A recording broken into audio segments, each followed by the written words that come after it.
Welcome to the latest Silicon Valley Vibes, a podcast from SVLG. I'm your AI announcer, VJ, bringing you the latest on the people, platforms, and places of the one-of-a-kind ecosystem of Silicon Valley. On this episode of SVV, we welcome Jeetu Patel, Cisco's president and chief product officer. He talks with us about where he sees the infrastructure growth for AI, and he also gives a positive take on where the future of jobs will go in the new era of expanded artificial intelligence. Bringing you into that conversation is our SVV host, Peter Leroux Munoz, SVLG General Counsel and SVP of Tech Policy. Peter, let's get into it. Jeetu, it's great to have you join us today. Welcome to Silicon Valley Vibes. Thank you for having me, Peter. It's good to be here. I'm a big fan of your show. Well, thank you. Always nice to hear that we have our listeners out there. And let's start with your background. You serve as the Chief Product Officer for Cisco, one of the largest and most influential companies in the innovation economy. How did you come to your present role, and what do your responsibilities include? How did I come to my present role? I joined here 5 years ago. I was the Chief Product Officer at Box. I've always been a product guy for the past decade and a half. When I joined here, I was running the WebEx business and the security business. Over time, we were a company that was operated very much like a holding company, where we had a lot of different businesses, and each one of those businesses kind of did their own thing. And over time, it became very apparent that that model doesn't work anymore, because you need to have these products kind of be synergistic and harmonious with one another and operate like a platform. And our CEO, Chuck, who's been a delight to work with for the past 5 years, he and I started talking. It made a lot of logical sense to say, let's combine these orgs together, because what that does is it's going to reduce the marginal cost of ingestion of every new technology we have, because it's integrated into the platform. And every technology we introduce to the market will not only add value by itself, but it's also going to add value to everything that the customer already owns, which then creates a compounding effect. And so we decided to pull it all together into one organization about a year ago. And it's been a blast. We've had a great time. There's been a lot of reception from the market that's been very positive. The beauty is we're just getting started. The most exciting work is still to come out, but there's been a huge amount of positivity. Well, what's interesting to me, Jeetu, is that with all of your experience, as I was doing my research, my homework before this episode, there was one word that kept turning up again and again and again in your professional biography, and that was vision. What does vision mean for you and for Cisco? The way I think about this is you have to have a clear, true north that's defined. And once you define the true north clearly, then it makes a lot of sense to have an execution plan in place. But you have to be very clear of, like, if you were to flawlessly execute, what does that end state look like? I've always found that to be very instructive for a couple of reasons. One is it brings the best people to the table. Business is a team sport. So if you actually solve hard problems with an ambitious goal and a vision, and then bring the best people in, your probability of success just goes up exponentially.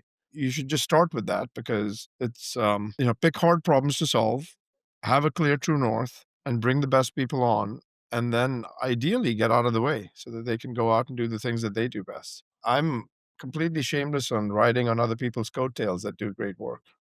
Well, what's the old line? You see far because you stand on the shoulders of giants, right? I think that's a great lesson for iterating and certainly building on the successes of others, whether it's in your organization or somebody else's. Let's turn now to the seminal innovation of our time, artificial intelligence. Cisco has been making big investments in this space. What excites you and your company about the technology? If you think about AI in general, we are now squarely in the second phase of AI. The first phase, for the past 2.5, 3 years, there was, of course, a phase 0, which was like for the past 25 years, where there was a bunch of, advancements in neural networks and how deep learning happened and all of that stuff. But when you start to think about, like, the consumerized phases of AI, we're in the second major phase of consumerization of AI. First phase was where you had this era of individual productivity, where you had these intelligent chatbots where you could ask questions, it'll give you an intelligent answer. And it felt like magic. Like when ChatGPT first came out, I still remember where people felt like, oh my goodness, this feels like magic. We are now in the second phase where rather than chatbots just intelligently answering our questions, we have agents that will be conducting tasks and jobs almost fully autonomously on behalf of humans. And what that'll do is it'll actually create this kind of very, very dynamic environment where you'll be able to augment capacity to humans that has been at unprecedented scale.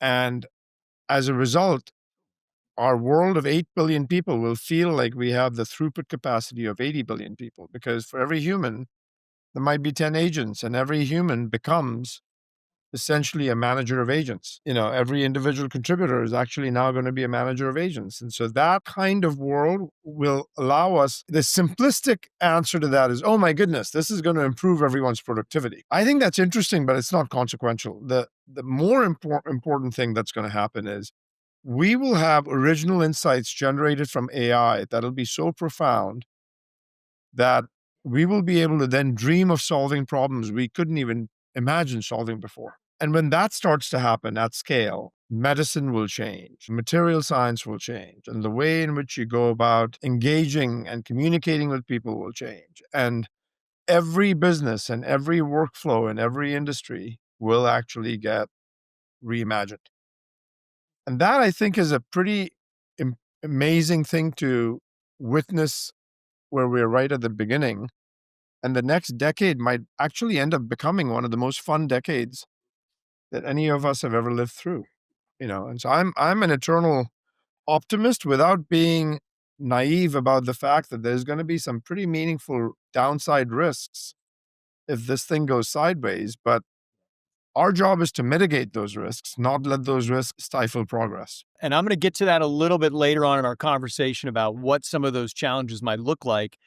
But for now, I just want to continue to kind of pull on this thread about the opportunity that is going to be coming with AI. And recently you gave an interview in Fast Company, disclaimer, that's a favorite read of mine. And you spoke about the disconnect some people feel between the excitement they have for AI and the level of preparation they have to use the technology. Yes, we did a study. I think, Peter, it was now probably like 3, 4, 5 months ago. We would ask CEOs, how excited do you feel about AI? And like an overwhelming majority, 97% or something like that, said, extremely excited. We think it's going to change our company. It's going to be company defining. We are all in AI. Virtually every company said that. Mm-hmm. Then you ask the same people, well, how prepared do you feel with AI? And only 1.7% of them felt prepared. And so you obviously, as a next level, would ask the question, why do you not feel prepared? And there were a handful of things that came up as reasons why they were not feeling prepared. One was the infrastructure scarcity and the constraints in infrastructure and the complexity associated with the infrastructure didn't make them feel comfortable that they were going to be able to get the full value out of AI because they don't feel like they have the right infrastructure in place, nor the know-how. Number two, there was a trust deficit. Safety and security weren't things that they felt comfortable about. They felt like this thing could go sideways and actually affect my safety and security. And number three was a skills gap. They felt like, oh, I don't feel like I have the right skills in my organization to be able to go out and fully prosecute this opportunity that I need to prosecute to the fullest. And the fourth one was like the data that was needed, right? Like, for example, how do I prepare my data in the right way so I can get the most use of AI? Those are the top 3 or 4 things that came out in that study. And it said to us, goodness, we got to make sure that we get cracking here and really help customers not have these constraints become impediments for progress. And that's what we've been busy doing at Cisco. And so what we do is we provide infrastructure that is what we think of as critical infrastructure to power the AI era. We provide safety and security capabilities so that you can secure AI itself, every model, every agent, every application. And then we provide a data platform, specifically in our case with machine data. And then number 4 is we provide training at scale around the world to make sure that these skills are learned by people everywhere and not just the people that are the intellectual few elites, but every person should actually get to be dexterous with AI, because I feel like there's only going to be 2 kinds of companies in the world. There'll be companies that are AI forward and dexterous with AI, and then there are going to be companies that really struggle for relevance. And I think it'll be the same for people. And so we just have to make sure that we raise the bar and increase the dexterity level for people with AI. So, Jeetu, one of the narratives that everyone is hearing now in the news and in the media at large is that AI is going to take all of our jobs, whether it's entry level, whether it's white collar with experience, doesn't matter. AI is going to take all of the jobs. Do you share in that vision of the future? I don't. I don't. Let me tell you why. I actually refuse to believe that humans are going to be obsolete anytime soon. And the reason for that is actually an obvious one, which is we have been extremely resilient, extremely creative creatures that have always found ways to add value as the society gets reconfigured. And I think you're going to see that same thing happen over and over again. And so the way I see it is it's not AI that takes your job you should worry about. It's someone that uses AI better than you that you should worry about because they might take your job. Worry about the things you can control. Worry about what do I need to do to get to be the most dexterous in the use of AI so that becomes my differentiator. And I think it's a very kind of silly comparison to make to say it's AI versus the human. I think AI is in service of the human and the human partners with AI so that we can actually do better. Every job will get reconfigured, but that doesn't mean that humans won't have value to add in society. Humans will continue to have value to add in society. Having said that, there was a great line, Peter, I heard recently, which is, if you think you don't like change, wait until you come across irrelevance. You'll hate it even more. Don't resist change. Embrace it. Take the innovation that's going on and make it part of your fabric that you continue to keep learning with it. Here's the one thing that I found about every human. I haven't found a human yet that has not enjoyed it. Every human loves learning. What we don't like is the failure, attempting to learn and not being able to learn. What we should do is make sure that we're using these tools to actually get up to speed faster. One of the things, Peter, I did when I first took this job, look, Cisco has such a broad portfolio that's very hard to get to be good at everything all at once. And so I didn't know a lot of the portfolio when I first came in. I didn't know a lot of those markets. I had no idea what those markets were all about. But what I did was every single day, I would listen to my teams and I would take down notes on things that I didn't understand. And every night for 3 hours, I would actually go do research. And the next day, I would just be that much more dangerous because I knew more than I knew the day before. And I actually then started developing an instinct. And that is what humans are so good at, is we can take so much context. We keep talking about AI's context window being 128,000 characters. Our context window is so broad.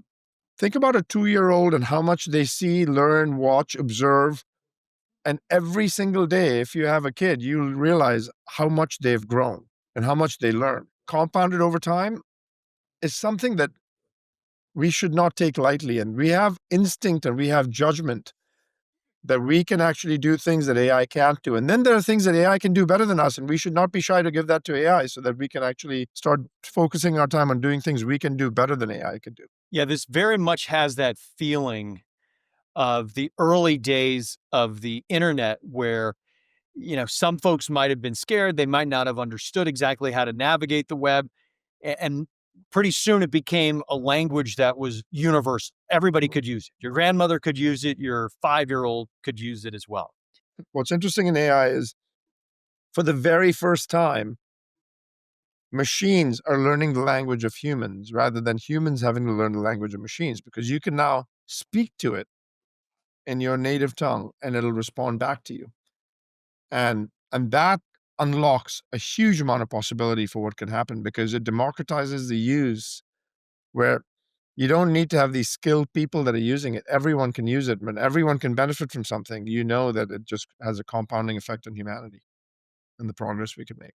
And making sure that people are able to take advantage of this technology. You spoke a moment ago about training workers and users to leverage the tools around AI. There's certainly that need for people today, but do you have thoughts about how we train a future workforce? Maybe those who are, still in school. How do we get them ready so that they're able to step up and use these tools professionally when they enter the work world?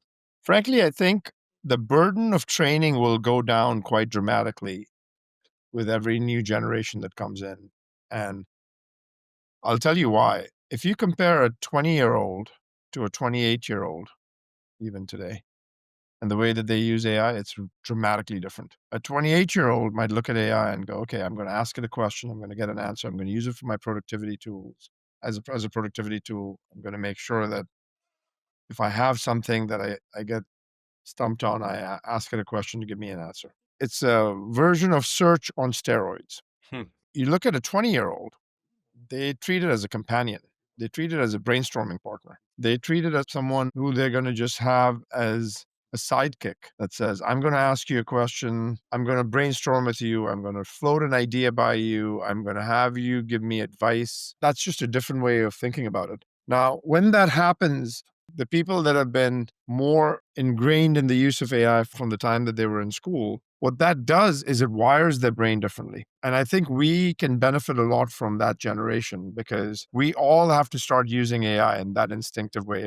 Do you remember, Peter, when you might not be old enough for this, but when the internet first came out, I still remember, like I had one of my colleagues who still works with me, he's a dear friend of mine. When I'd have a question, I'd ask him a question. He's like, I don't know what the answer is. Let's look it up.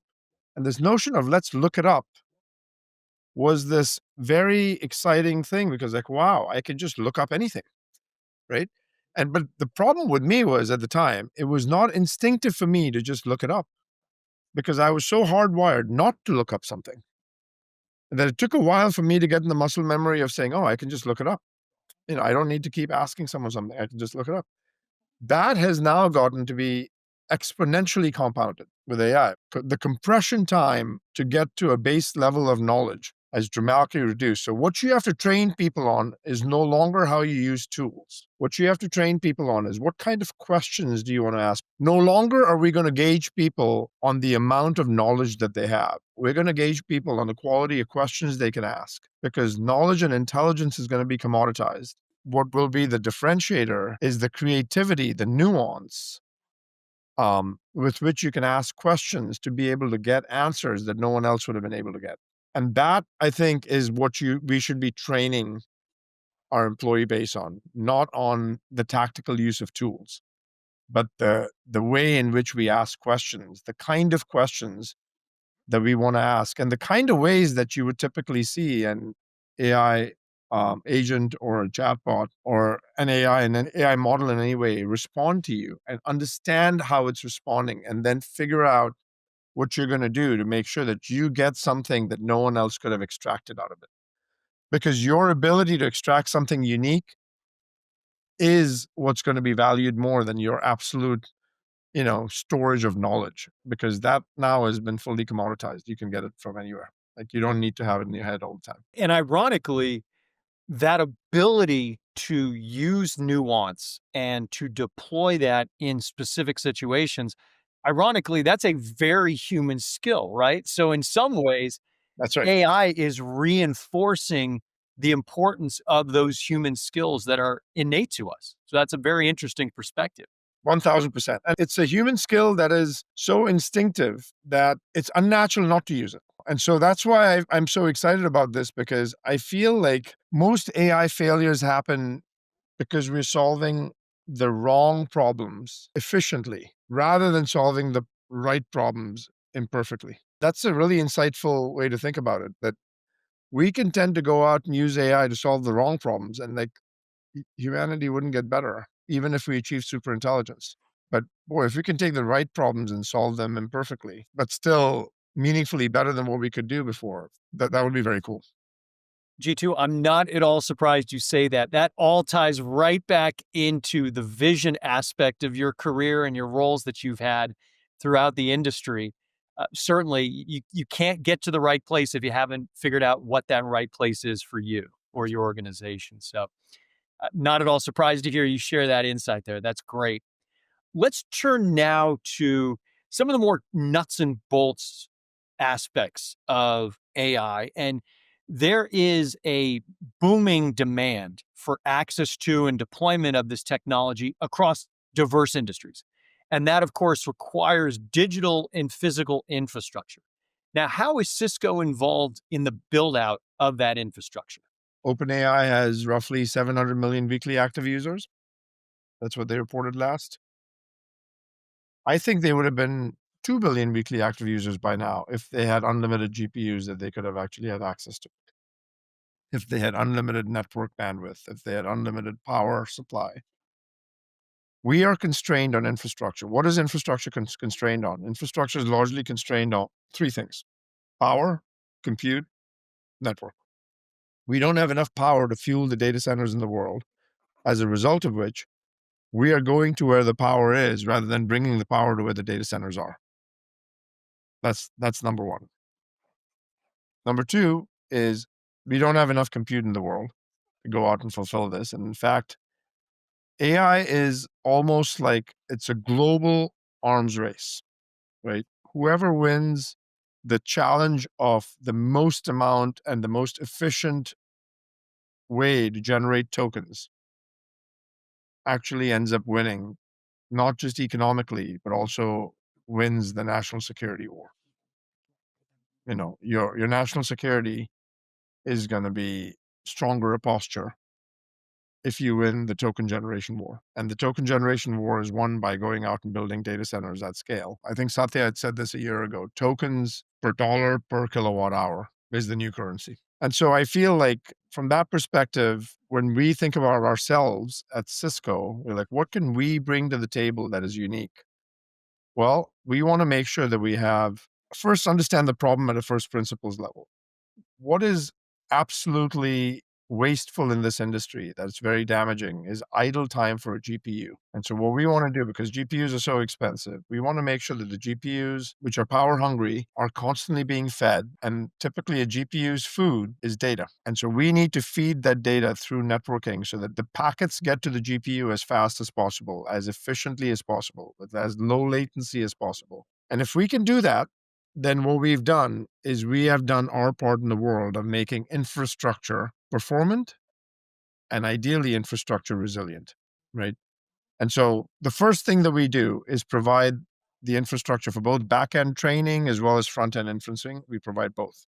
The second area that we focus on is the trust deficit. We want to make sure that we can secure AI itself. And so we're not only the largest networking company in the world, we're one of the largest security companies in the world.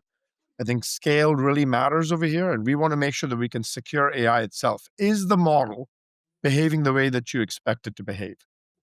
In those times when it doesn't behave the way you expect it to behave, are you able to put runtime enforcement guardrails so that everyone doesn't have to figure out a way to rebuild a security stack? Anyone building an agent, anyone building an application should not have to worry about it. They just call our APIs and they can get it. And so we have products like AI Defense for going out and doing that. And then the third thing we do is provide a data platform. And the data platform is largely for machine data. It's not for user-generated content. We are experts at logs and metrics and traces and events. And we can actually have that data with our Splunk platform being something that we can provide so that you can make sense of machine data, which is something, it turns out, not many people are very good at doing right now. And so we happen to have a unique advantage on that front. So those are the three things we do. We provide infrastructure, we provide the security platform, and we provide data platform. Let's double click for a quick second on the security aspect of the work that Cisco does.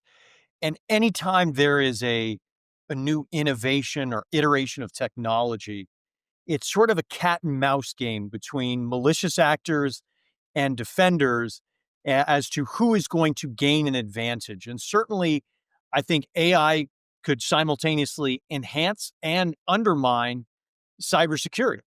So how is Cisco viewing that and addressing security as it evolves with the technology?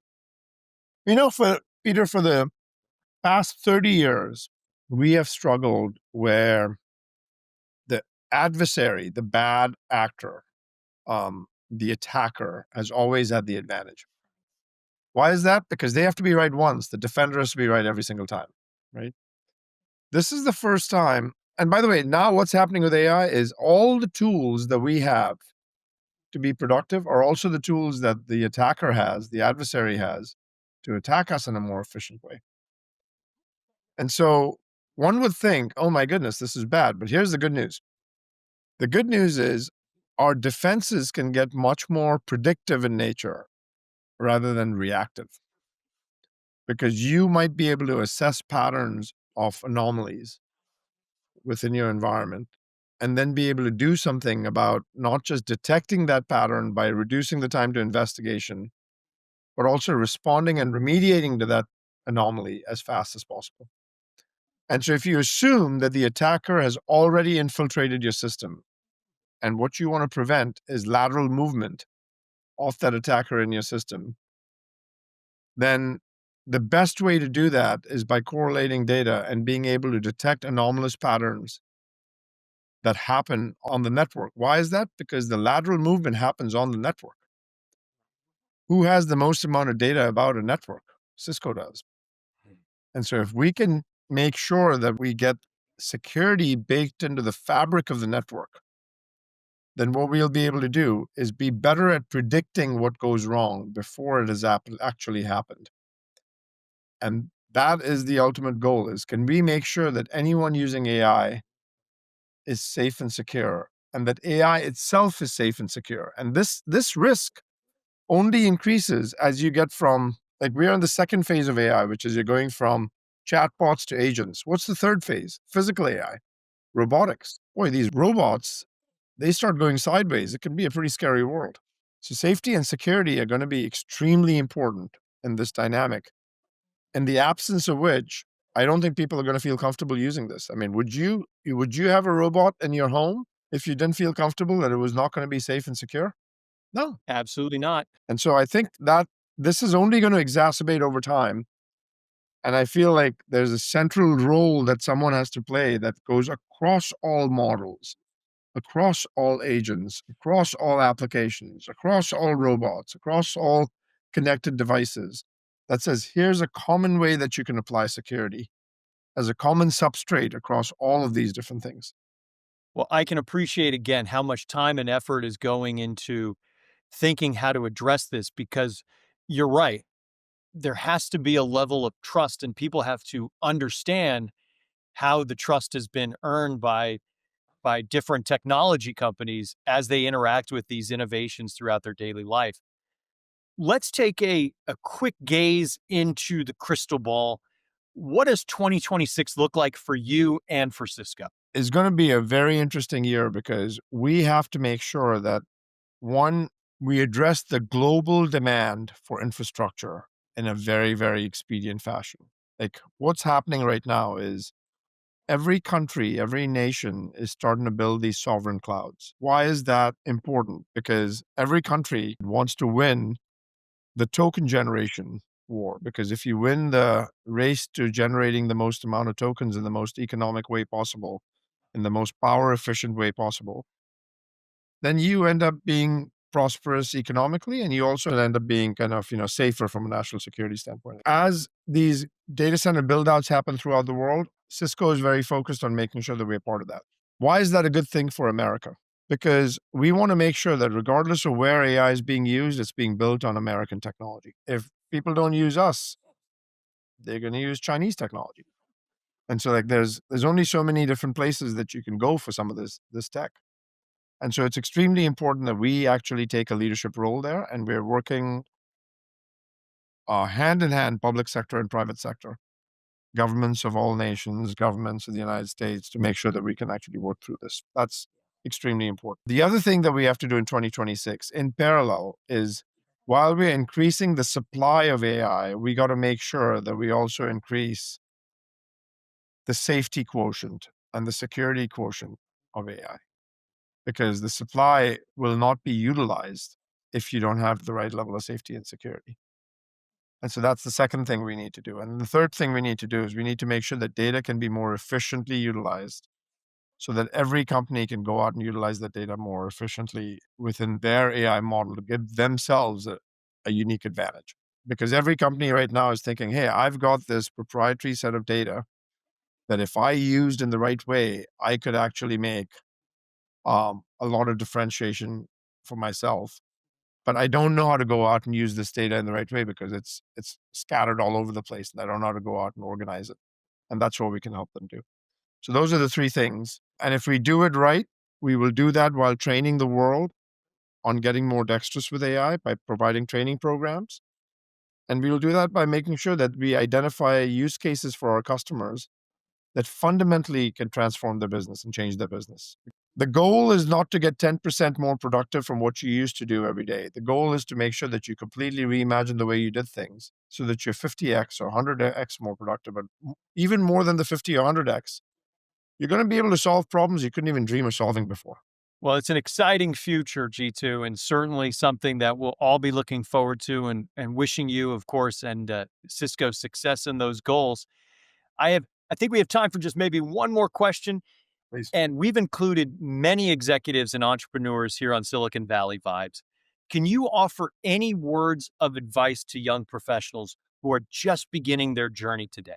I think young professionals right now, firstly, let me just say that it can be intimidating when you're coming into the workforce because you don't really know what you want to do.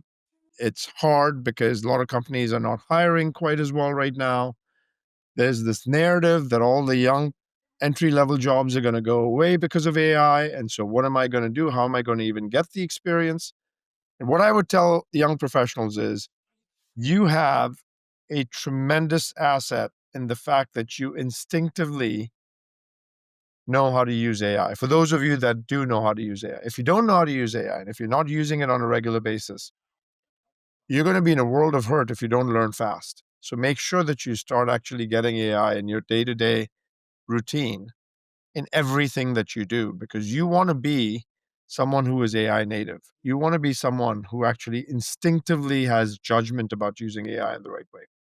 And if you do, what you should think about is when you go into an organization, you will teach the organization as much as you'll learn from them. But you have to think about this from not what the world is going to give you, but what are you going to bring as value to the world? And how are you going to be able to do that in a thoughtful way?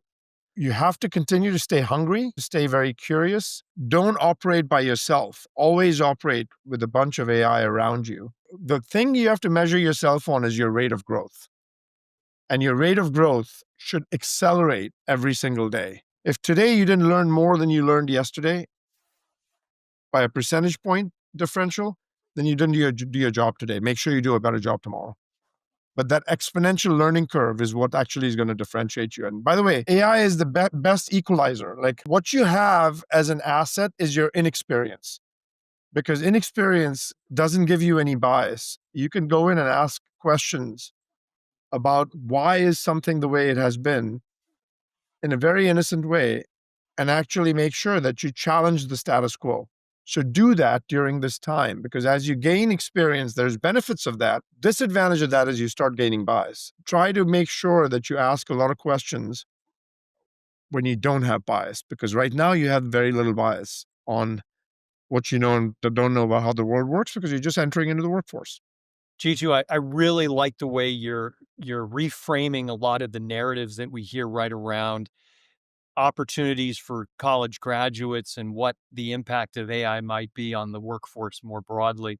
So I think that's a great way to look at this. And again, that's good advice for anybody at any stage of their career. So Jeetu, thank you again for joining us today and really giving us that inside perspective on Cisco and artificial intelligence. Thank you for having me.